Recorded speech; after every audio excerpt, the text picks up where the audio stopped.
మన VVIT university absolute discipline, absolute education చేసేశారు కదా. మైలవరంలో అప్పుడు లేడీస్ ఎలక్షన్స్ వచ్చినాయి. నా భార్య ఇష్టం లేకున్నా కూడా ఆమె నిలబెట్టి మైలవరం ప్రెసిడెంట్ గా ఎన్నికైంది. జమ్మలమడుగులో శివారెడ్డి వైఫ్ ఓడిపోయింది అనమాట. అంతేగాని ఎక్కడ అట్లా పూర్తి చేసినట్లు లేదు, కానీ ప్లానింగ్ ఉన్నది. ప్లానింగ్ శివారెడ్డి ఊరే పోయి డ్యూటీలు పట్టుకొని పోయి జనాలు తీసుకొని పోయి మొత్తం ఊరిని కాల్ చేస్తామనే మైండ్ వచ్చేది. ఓకే, అట్లాంటి మైండ్ ఉన్నది అప్పుడు. మైకేల్ బాబు గారు ఎక్కువగా అప్పట్లో ఫారిన్ గన్స్ ఎక్కువ వాడేవారు అంటుంటారు కదా, ఎక్కడి నుంచి వచ్చేటి మీకు గన్స్ అవి? ఫారెన్ గన్స్ అంటే దొంగ గన్లు ఉంటాయి కదండి, అవి కొనేవాళ్ళం.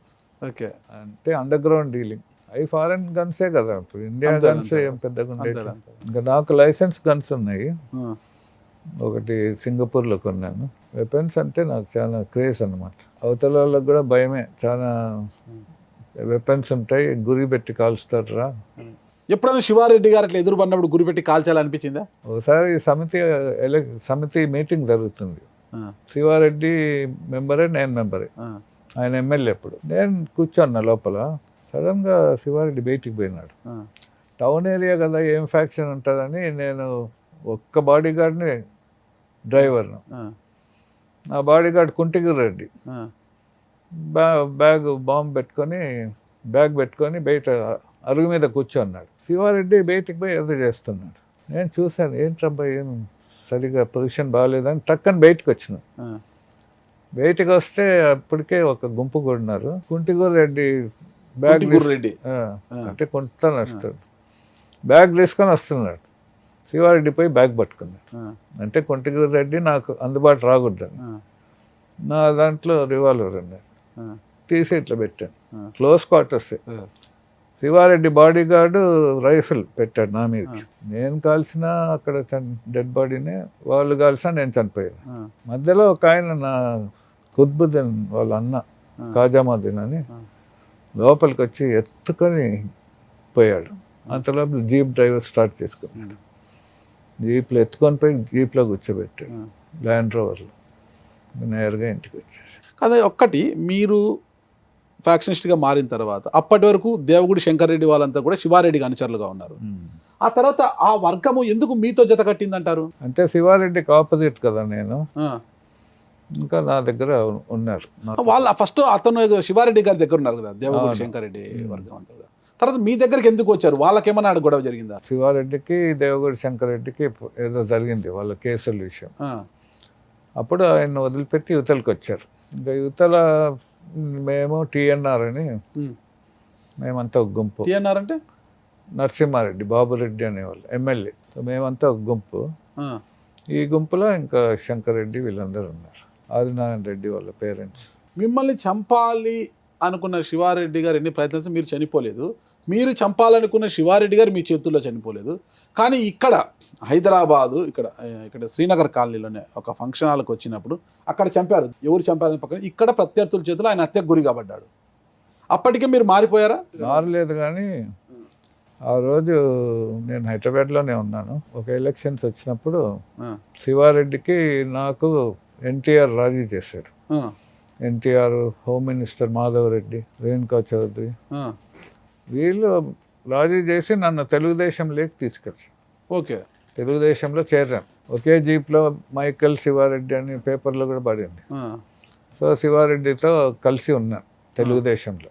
అట్లా అంటే రాజశేఖర రెడ్డికి నాకు కొద్దిగా ఏదో పడకుండా.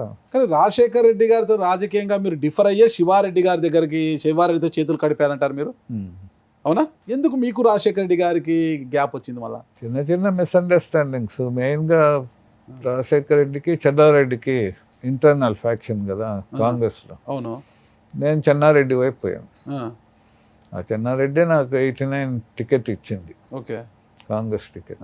అట్లా డిఫర్ అయ్యాం, కానీ నాట్ మేజర్ డిఫరెన్సెస్ ఏం కాదు. డిఫర్ అయ్యి ప్రత్యర్థి శివారెడ్డి గారితో కలిసిపోయారు మీరు. కలిసిపోయాను. ఎలా కలుస్తారండి?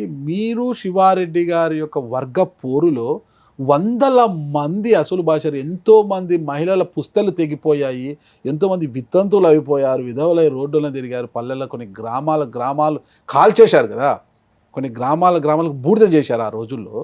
అలాంటి మీ ఇద్దరు కలిసిపోతే చనిపోయిన వర్గీయుల పరిస్థితి ఏంటని ఆలోచించలేదు ఆ రోజు?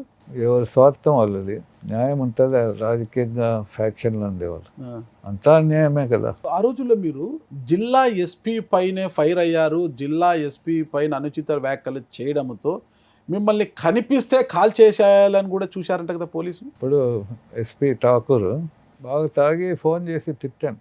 ఎస్పీనే ఎందుకు, ఆయన ఎందుకు తిట్టారు? కేసులు పెడుతున్నారు నా మీద. అప్పుడు ఆయన సీరియస్గా తీసుకున్నాడు నన్ను అరెస్ట్ చేయాలని. అప్పుడు అనుకోని రీతిగా చెన్నైకి వెళ్ళిపోయాం. ఇక్కడ ఉంటే అరెస్ట్ చేస్తారని చెన్నైకి వెళ్ళిపోవడమే అక్కడ దేవుడు నన్ను దర్శించడం. కడపకు వచ్చే పరిస్థితి ఓకే, ఎస్పీ కాల్ ఇంకా చంపేస్తారు కనిపిస్తే మీరు చెన్నైకి వెళ్ళిపోయారు. ఇక్కడికి కడపకు వచ్చేదానికి పరిస్థితి లేదు. అప్పుడే నేను యేసు ప్రభువుని నమ్ముకోడు. మరి ఎట్లా నమ్ముకున్నాను? దేవుడు మాట్లాడుతున్నాడు, అప్పుడప్పుడు మాట్లాడే దేవుడు.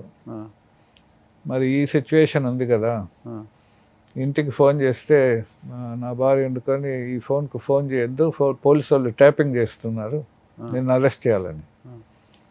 సరే నేను ఇంకొక ఫోన్ చేస్తే ఎట్లయినా నేను పట్టుకోవాలని ఉన్నారు. మరి నేను ఎట్లా రావాలి ఇక్కడికి?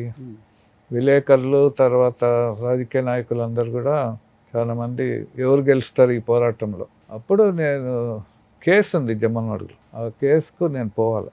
ఆ కేసుకు తప్పకుండా వస్తానని ఎస్పీ సిఐకి చెప్పాడు, పట్టుకొని రండి అని. నేను మెడ్రాస్లోనే ఉన్నాను.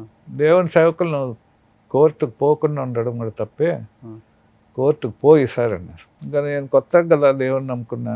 ప్రభా ఎట్లా ప్రభా అక్కడ పోమంటున్నాడు, నేను పోతాను, నువ్వు సహాయం చేస్తే నా జీవితం నీకు సమర్పించుకుంటాను అని అడిగాను. ఆశ్చర్యంగా మాట్లాడాడు. ఆ దినమున నేను నిన్ను విడిపించేదను, నీవు భయపడు మనుషుల చేతికి నీవు అప్పగింపబడవని యెహోవా సెలవిస్తున్నాడు. నీవు నన్ను నమ్ముకుంటేవి కనుక నిశ్చయంగా నేను నిన్ను తప్పించేదను. ఆ నుంచి బయలుదేరి వచ్చాను, కోర్టుకు పోయాను. అదే సిఐ పోలీసు వాళ్ళు కోర్టులో ఉన్నారు. సాయంకాలం వరకు ఉన్నాను, ఎవరు నా దగ్గర రాలేదు. జీవితంలో మొట్టమొదటిసారి ఇటువంటి శక్తివంతమైన కార్యములు కూడా దేవుడు చేస్తాడా అని నమ్మారు, అని నమ్మి ఇంకా సమర్పించుకున్నా. అంతే, మీ జీవితాన్ని ఆయనకు సమర్పించేశారు. నో బాంబులు, నో కత్తులు, నో పిస్తల్స్, ఏమి లేదు, ఓన్లీ పీస్. నా సిగరెట్ ప్యాకెట్ తీసి పారేసాను, అంతే. సిగరెట్ ప్యాకెట్ డ్రింక్ మానేసాను, అంతే. ఆ రోజు ఏ సంవత్సరం అది? 94. అయితే సిగరెట్ ప్యాకెట్ పారేసినాక ఒక్క సిగరెట్ తాగాలని మనసు లేదు. మనసే మార్చాడు కదా, ఒక చుక్క బ్రాండ్. దేవుడు మార్చిన మనిషి మీరు. సుమన్ టీవీలో మీ పర్సనల్ అండ్ బిజినెస్ ప్రమోషన్స్ కోసం కింది నెంబర్కి కాంటాక్ట్ చేయండి.